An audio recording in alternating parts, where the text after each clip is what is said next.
Religión, matemáticas, geografía eta asko gehiago, ez? Ciencias naturales. Ez. Eta mundua nola sortu zen, fisika, biologia... Ez, amara urte ardi zinde asko ikasi. Goizian ez dakit denatikan, eta txaldean kostura, labores. Eta zientziarik ez? Nada, todo mezclado. Por uno es uno por dos, horrela, buruz, dena buruz. Izaten egen liburu bat, eta liburu hartan zeken dena. Liburu arek izan zeken mi tesoro. Eta esaten zeken, bueno, pasa la página tal, eta hori ikasi. Eta gauzazko buruz, claro. Espainiako herri guztiak, bere afluentikin, Europako nazio guztiak, bere kapitalekin hori dena buruz ikasten egen. No me acuerdo nada de lo que emprendí en la escuela. Aprendías a reír de Cartabón, o sea, si no sabías Cartabón que te lanzo, o sea que... Miro ahora y lo que han estudiado nuestros hijos y a mí me parece aquello pues básico, o sea, muy elemental, vamos. Esperientziak eta horrelak eta kimika bezala eta horrela ez? Zero. Bueno, Cristina, kaixo. Kaixo. Zuri ere, demoran atzera egiteko eskatuko dizut. Gogoratzen duzu zientzia edukiak nola jaso zen dituen zuk?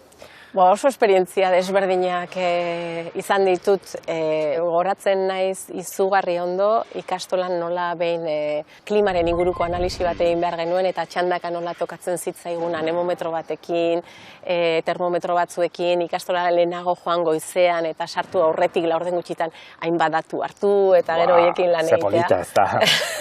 Bai, baina gogoratzen ditut baita ere buruz ikasi beharreko biologian gorputzaren atalak, ezurrak, buruz. Gaur horretaz hitz egingo dugu, denetarik bizi izan duzu. Bai, nik uste denetarik tokatu izan zaigula. Cristina Zuzarekin gaude. Fisikaria formakuntzaz, zientzia edukiak irakasteko metodologietan aritua da bera. Irakaskuntza sistema edo eredu berriak diseinatzen ditu. Ikasleek, zientzia edukiak modu eraginkorragoan barnera ditzaten. Bere lanaren ardatza fisikaren irakaskuntza da, baina oro har, STEAM irakaskuntzan ere aritzen da. Zure lana, pixka bat zabalean deskribatuko dut, da antzinako ereduak albo batera utzi eta eredu, sistema, metodologia berriak garatzea, ez da? Bai, antzinakoak alde batetara berez utzi baino, ez? Aztertzea nola ikasten duten edo ze emaitza lortzen diren ikasleek gaur egun jasotzen dituzten hezkuntza mota desberdinekin eta aztertzea zeinek ematen dituen emaitza honenak, ez? Eta horretan, bai metodologia berriak edo metodologia aktiboak bezala ezagutzen direnak ematen dituzte ikerketaren arabera emaitzarik honenak. Ikusiko dugu adibide bat? Matematikari buruzkoa, hortxe adibidea.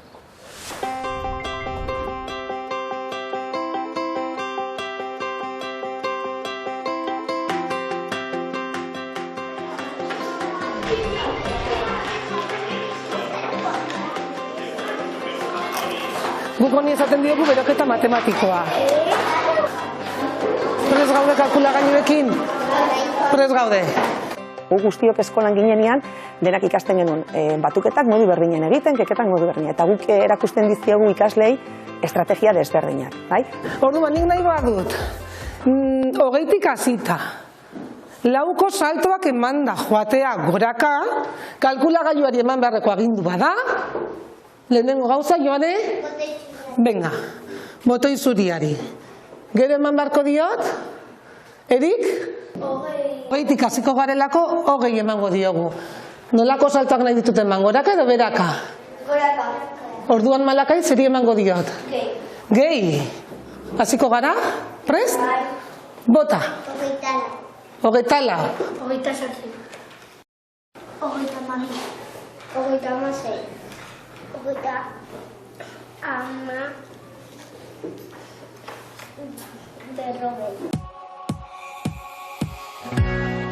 Zarauzko Orokieta Herri Eskolako lehen hezkuntzako ikasleak dira. EABA, eragiketa aritmetikorako beste algoritmoak prozesuan oinarritutako sistema darabilte matematikak ikasteko. Besteak beste, arkatzez eta paperez egindako kalkulu algoritmo tradizionalak, alegia kenketak, batuketak eta antzekoak alde batera utzi, eta kalkulu mentala eta kalkulagailuaren erabilera sustatu nahi dute, kalkuluaren ezagutza eta problemen ebazpena bultzatzeko. Egunon, egunon! Zemuz gaude? Materako prest? Bai! Ez da metodologia bat, bai. Ez digu esaten gauzak nola egin behar ditugun, irekia da, egunero berritu daiteke, gauza berriak txertatu daitezke. Harreman askoz ere arinagoa, modu asko daude gauzak egiteko, ez dago papela eta arkatza, baizik eta regletak daude, eta nik papelarekin maila simbolikora ailegatu ez banaiz, regletak hartu eta nik erantzunekin izango dizut. EABA mugimendu bat da, eta gian ezagunak egingo zaizkizue erabiltzen diren erregeletak. Georges Cuisener pedagogoak urteetan ikerketan eta esperimentazioan ibili ostean, koloretako kartoizko zerrenda bat sortu zuen 1945ean, haur txikiei aritmetika irakasteko baliagarriak zirenak. Venga ba, regletak utxa prestekarri duzuela. Marroiaren 3 laurden. Zenbat zatitan banatuko dugu, Kerman?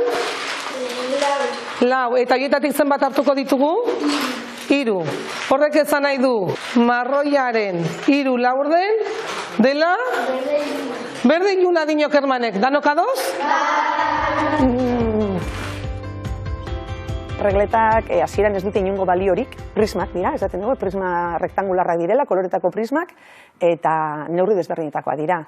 Beraien artean beti erlazioa dago, eta orduan gero ja balioa ematen diozunean, bai zenbakuntzarako, bai zatikien lantzeko, volumenare bai. Baliabideak ematen dizkigu. Guk sortzen ditugu gure estrategiak, bai, buruko kalkulorako adibidez. Eta guk ditugu estrategia horiek erakutsi. Bai, ze batzuk naturalki ez dituzte sortzen. Orduan, sortzen ez dituzten horientzako guk eskaini egiten dizkiegu. Eta gero bakoitzak bere ganatzen ditu, berari hobeto datozkin. Hau esaten du, zenbakekin jolastu egiten dugula. Orokieta Herri Eskola orain 4 urte hasi zen matematikak ikasteko sistema berri hau ezartzen. Inguruan zeuden metodologia eta ikasteko modu berriak aztertzen ari zirela ezagutu zuten. Eta ondoren, ikastetxe batek ja martxan jarri zuen, plantxiko ikastetxea jarri zuen martxan. Eta haiek gutxi gora martxan jarri zuten, haiek ere gustoko, matematikan aritu zian behaiek hortan, eta behaiekin genuen beste proiektu bat. Ez da, eskola batek beste batei erakusten dio zerbait egiten. Eta kasu honetan, matematika behaiekin ikasi genuen. Denok eragiketa puntatu behar duzu, bota aurrera begiratu eta bota zure problema. Hondartza batean, 93. Irakasteko orduan, ikasleen parte hartzeak eta harremanetarako terminologiak garrantzia dute. Adibidez, zuzen eta okerritzak desagertu egin dira sistema honetan. Gero eman barko diot? Erik? 0 tikan edugulako. Ez zaudea dozodei zergaitik? Hogeitik behin edugulako hasi. Onartzen duzu, bere proposamena, 20tik hasiko. Desadostasuna adierazteak ez du esan nahi gaizki dagoenik. Desadostasun bat dagoela. Desadostasuna adierazten duen ikasleak justifikatu egin behar du, zergaitik ez dagoen ados, eta arrazoiak eman. Segurtasun handia dute. Zenik batzutan zuzenketetan, esaten didanean, ez nago ados, errepasatu. Eta beraiek errepasatzen dute, eta etortzen zaizkit maila eta itziar, bani ez nago zurekin ados. Eta orduan ja beste maila baten gaude. Demonstrazio maila baten, baina umeek ez daukate beldurra irakasleari kontra egiten. 16 gehi 16, 32. Mugimendu bat dela esaten dugu baita eta mugimendu honetan gaude irakasleak, ikasleak eta gurasoak, HH-tik hasi eta unibertsitaterainokoak. Eta behaiek antolatu zutenean guraso tailerra, segituan apuntatu nintzen. Oso interesgarria iruditzen zitzaidelako, ni nire alabai laguntzeko, claro, porque bestela, eta kriston harrigarria iruditu zait. Nola ikasteuen, metodologia izugarria iruditzen zait. Erresa behaientzat eta oso erabilgarria gainea. Hasieran pixkat kostatu zitzaion, baina gero ikusita jolasean nora dabiltzan eta irriparre batekin amaitzen duten, honetzako hori da, izan dela bomba.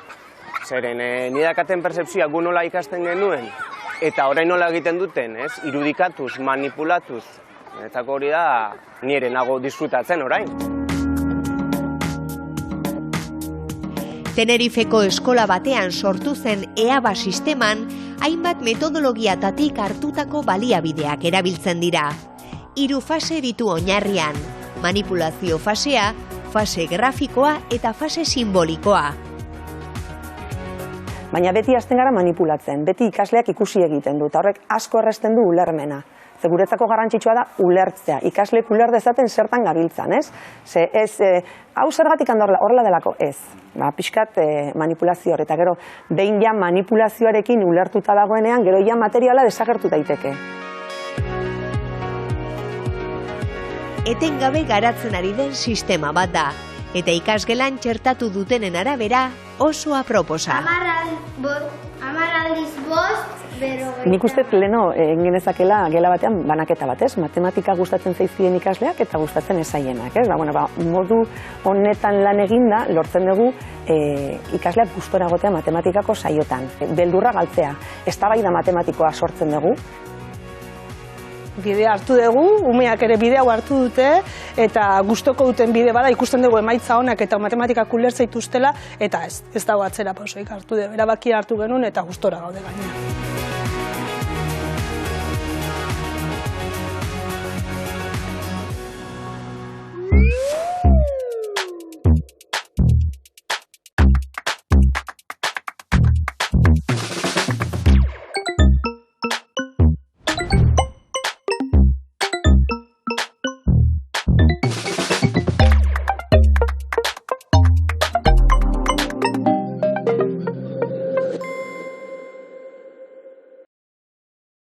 Gogoa ematen du hau ikusita, berriz ere aurri bihurtzeko, berriz ere matematikak era horretan jaso, gozatuz, ondo pasatuz, irrifarrearekin. Nik uste eta azkenean gainera asko hitz egiten da gaur egun bokazioak bultzatzeaz, ez? Eta azkenean hori emozioekin oso lotuta dago, eta interesgarria da matematikak edo biologiak edo fisikak ere emozio positiboak sortaraztea gugan, ez? Hori bultzatu nahi badegu benetan. Zuk esan duzu, gutxi gora bera egiten duzuena da zerk funtzionatzen du eta zerk ez, ez da? Bai. Zerk ez du funtzionatzen? Badirudi hasiera batean emaitza oso onak ematen dituela buruz hainbat gauza ikasteak, asko luzitzen du, ez? Izen asko eta gauzak botatzen dituzu, baina hori gero berehala joaten da burutik, ikasketa hori ez da esanguratsua, eta gainera benetan buruz ikasitako hoien atzean dagoen kontzeptu horren zergatiak eta pixkat raskatzen hasten ganean ikusten da ez dagoela ezer. Eta zerk funtzionatzen du? Funtzionatzen duenak da patxada hartzeak, gogoeta egiteak, batez ere zure buruari galderak egin eta galdera horien inguruko erantzunak bilatzeak. Zuk zeu sortutako galdera horien inguruan aldagai jakin batzuk identifikatuz erantzunak bilatzen saiatzea, ez da? Azken finean, zientziak ikerlari mailan ematen dituen pausuak erreproduzitzeak eskolan, ez? Berariazko metodologia horiek pixka bat aplikatzea eskolan, zientzian ematen direnak, egokituak noski, mailara eta edukietara, baina azkenean hori da, ez? Horrela egin du aurrera gizarteak eta zientziak, galderak, sortzen zaizkigun galdera horiei erantzunak emanez, esperimentazioak ematen dizkigun datuen arabera, eta datu horiek azaltzeko, nolabait esateko, modelo batzuk sortuz, ez? Inguruan ikusten dugunari azalpena ematen digutenak, ez? Mundua ulertzen laguntzen digutenak, eta gertatuko dena aurresaten laguntzen digutenak, ez? Garrantzitsu hori. Zuek garatzen dituzuen sistema metodologiek egin behar dutena, helburu dutena da galderak sortzea, ez da? Bai, kuriositatea izatea eta galdera horiek sortzea. Askotan galdera horiek oso konplexuak dira zuzenean erantzuteko, ez da? Ez dakit, zergatik erortzen da gauza baldurrera. Hori ulertzeko teoria oso bat behar da eta oso konplexua da. Baina zientzia irakaslearen paperak izan behar du, erortzen da, badakigu erortzen dela, zergatik agian ezin dugu aztertu, baina guazen ikustea ia forma desberdina eta pixu berdina duten objektuak batera erortzen diren edo ez.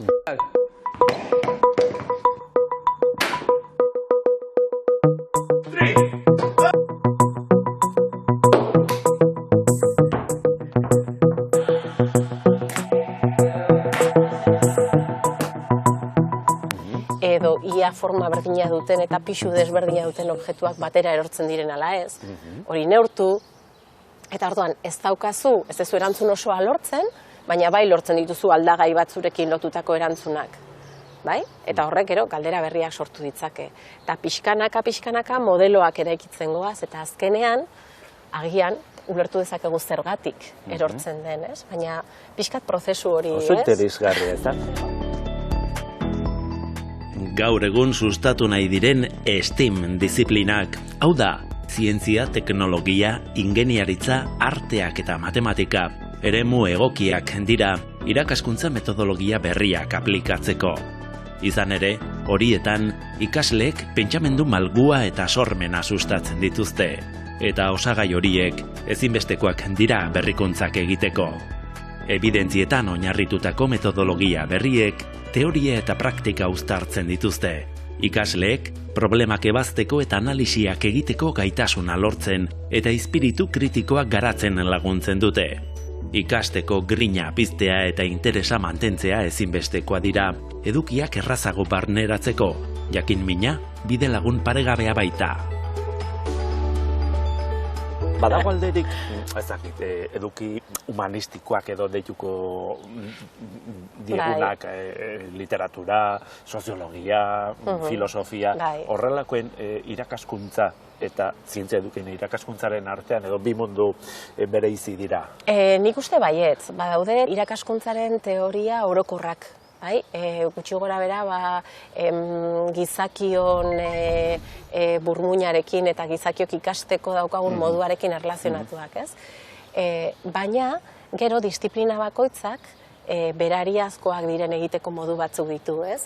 Eta lehen esan dugun bezala, zientzia prozesu batzuk ditu, prozesu orokor batzuk, baina urtetan aurrera goazen neurrian eta maila zigotzen goazen neurrian zientziak disiplina desberdinetan banatzen diren bezala ere, beraien egiteko moduak ere zertxo baita aldatzen dira.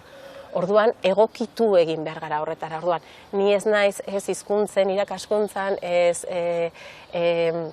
gizarte zientzien, irakaskuntzan aditua. Gaietan bai. Bai, baina suposatzen dut bere egiteko moduen arabera egokituko dituztela hoietan edo hoien didaktikan adituak diren ikerlariek edo horretan lanean ari direnek, ez? Nik uste baietz. Desberdintasunak badaudela eta egon behar dutela. Disiplinak desberdinak direlako. Logikoa, ez da? Bukatzeko, azken galdera, esan dugu, helburuetako bat litzatekeela galdera batek beste batek hartzea, eta galderak ez daitezela bukatu. Baina zein litzateke helburu orokorra? Bai, hor, prozesu perfektua nolabait esateko, ez?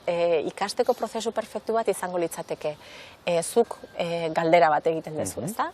Eta ikerketa txiki bat prestatzen duzu, galdera hori erantzuteko. Eta aldez aurretik badaukazu hipotesi bat, badaukazu zuk teoria bat, badaukazu zuk naiz da ez plazaratu agian, espero dezun erantzun bat egingo dezun horretatik. Eta bapatean datuak ez datoz bat, zuk daukazun ideia horrekin, ez da? Zure hipotesia ez dator bat. Orduan, hor sentitzen du ikasleak beharra modelo berri bat garatzeko, zerbait falta zaio ikasteko, badago edukiren bat, badago ertzen bat, ezagutzen ez duena, ze berak uste zuen hori ez da gertatu. Orduan, hor sortzen zaio ikasleari nolabaiteko jakinin behar bat, eta hori adibidez momentu perfektua izan daiteke klase magistral zoragarri bat emateko. Orduan dauzkazu ikasle guztiak zuri begira desiatzen jakiteko zein den erantzun zuzena. Ezinezkoa da egunerokotasunean irakasle guztiei eskatzea egunero horrelako egoera bereziak sortzea, ez? Baina, bueno, pausotxoak eman daitezke, eta horrelako puntuek ere lortzen dute gero nolabait engantzatzen jarraitzea. Oso ondo bat, Kristina, eskerrik asko, plazer bat izan da ikastea zurekin. Mila esker.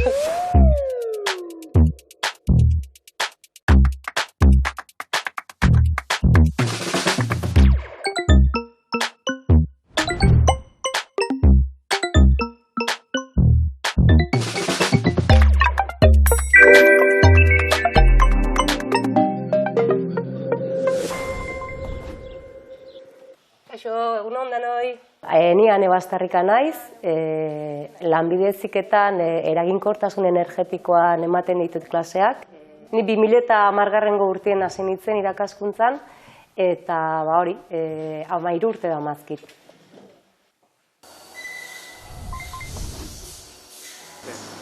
Nire izena Lain da, eta Servimekeko arduraduna naiz. Eta, hemen Servimeken egiten duguna azkenian da fabrikazio mekanikoko piezak. Proiektu hau 2014an hasi izan, ointxe momentuan, 2023an, 22 langile inguru gare.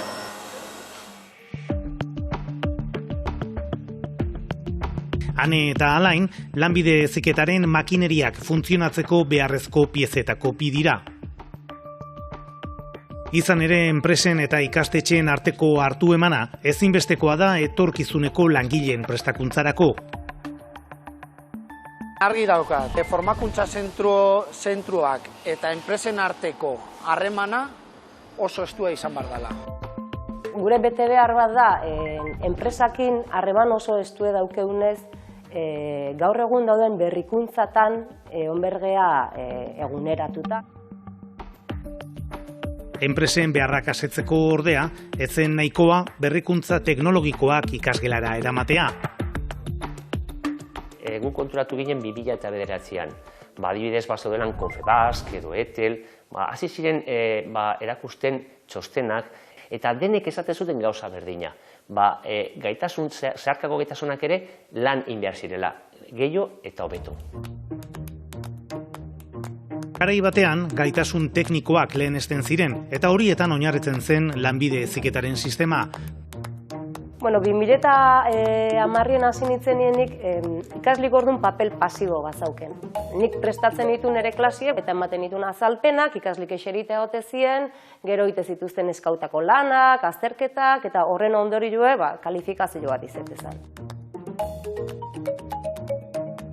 Ikasgeletan egiten den lana aldatzen joan da, eta zeharkako gaitasunak ikaskuntza prozesuetan ezinbesteko ardatz bihurtu dira.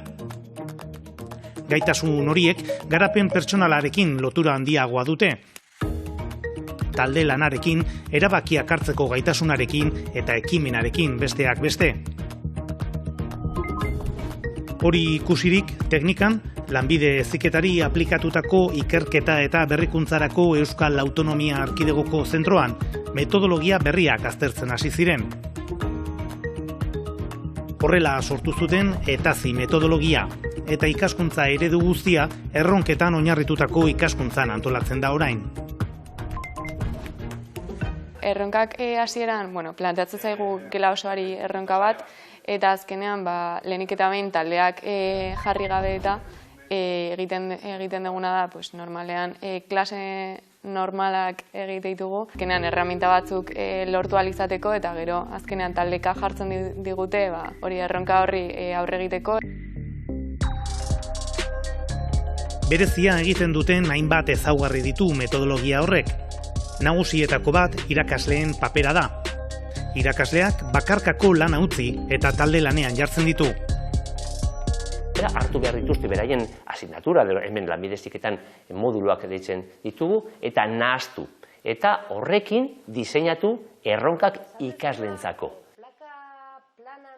Beha galdetze izunin zerbait teknikue guretzako errezena rap esatie da.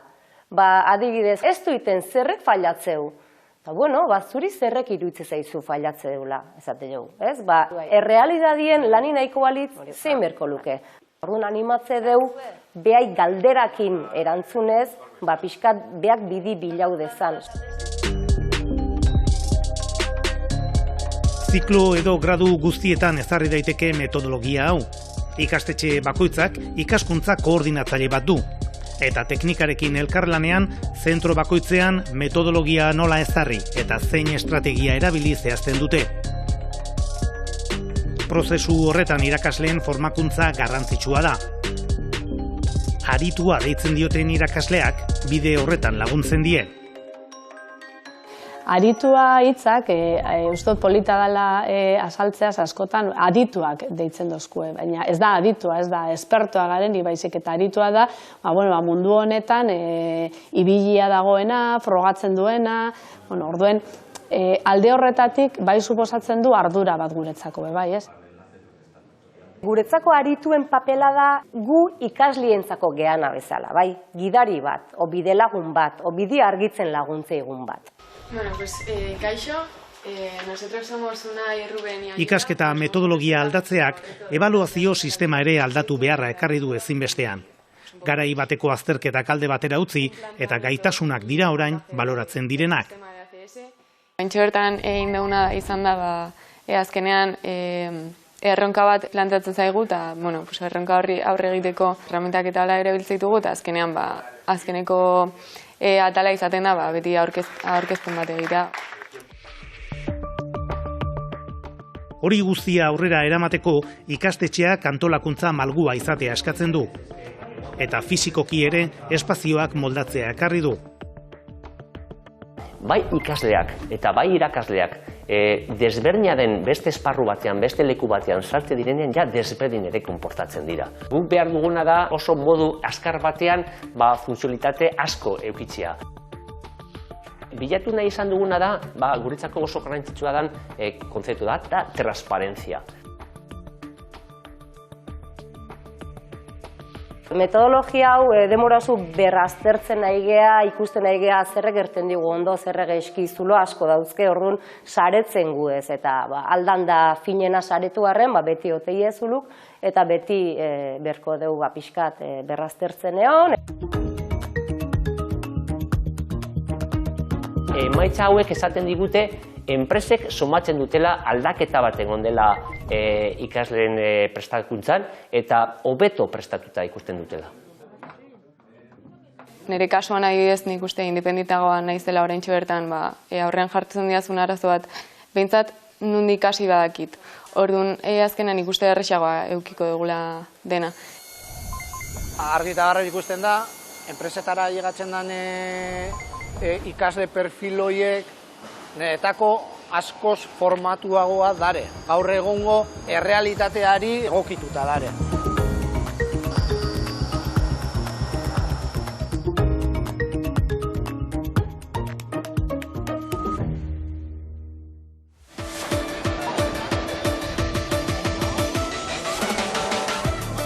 Datorren astean hondartzara joateko prestatuko gara. Hau da, gerturatzen ari den hondartza sasoiaren inguruko gaiak landuko ditugu. Nutrizionista batengana joko dugu, pisuaren eta osasunaren arteko harremana ulertzeko. Eta ona ikasitakoaren aurrera pentso bat, bikini operazioak osasunari kalte egiten dio. Eta asko! Ariketa fisikoa egiteko astirik ez dutenentzat alternatibak eskainiko dizkizuegu eta eguzkiaren arriskuaz eta onuraz ere hitz egingo dugu. Datorren astera arte, agur!